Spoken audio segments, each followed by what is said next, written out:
আসসালামু আলাইকুম। তো আসছি মালয়েশিয়াতে মাছ মারতে। তো এই পুকুরে আমরা জাল লাগিয়েছি, দেখাই।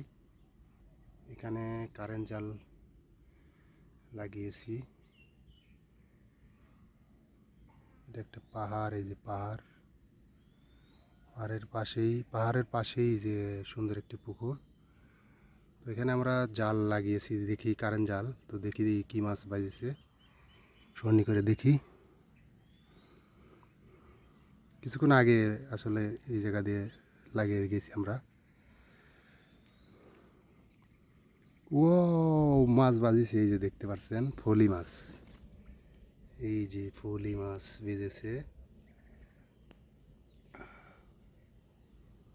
ফলি মাছ।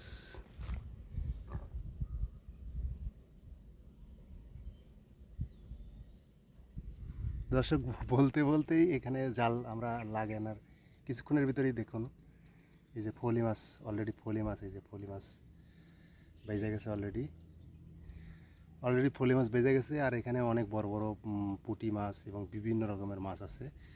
তো জাল লাগিয়েছি, কিছুক্ষণ পরে আবার তুলে দেখবো কী মাছ উঠছে। তো অলরেডি এখানে দেখতে পাচ্ছেন একটু ফলি মাছ বাজছে। তো সামনে হয়তো আরও অনেক মাছ বাজছে, দেখি। তো এখান দিয়ে তো অনেক মাছ হয়তো বা আছে, সামনে হয়তো বাজছে। আসলে মাছ পাওয়া না পাওয়া এটা বড় কথা না। আসলে মাছ মারার একটা আনন্দটাই আসলে আলাদা। কারণ হলো, দেশেতে অনেক মাছ মারছি, তো সেই জিনিসটা মনে পড়ে আর কি। তো তো আমরা আসছি, দেখতে পাচ্ছেন এই পাশ দিয়ে কত পাম গাছ, এই পাশ দিয়ে পাম গাছ, পাশেই সুন্দর একটি পুকুর আছে। এখানে মাছ মারার জন্য আসছি।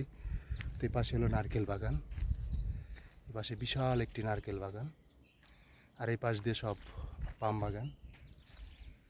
আমরা যে পাম তেল খাই বাংলাদেশে এবং মালয়েশিয়াতে, সব বিশ্বে যে পাম তেল খাই, সেই পাম গাছ এই যে। তো ওখানে দেখুন কত ছোট গাছে পাম ফল ধরছে, আপনাদের দেখাই। এই যে দেখুন কত ছোট্ট গাছে পাম ফল ধরছে। এই যেটা হলো পাম ফল,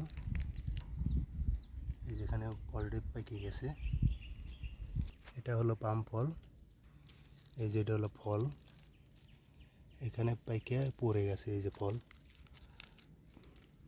এই যেটা হলো পাম ফল। তো এখানে দেখুন এটা চিপি দিছি, দেখুন তেল বেড়া গেছে।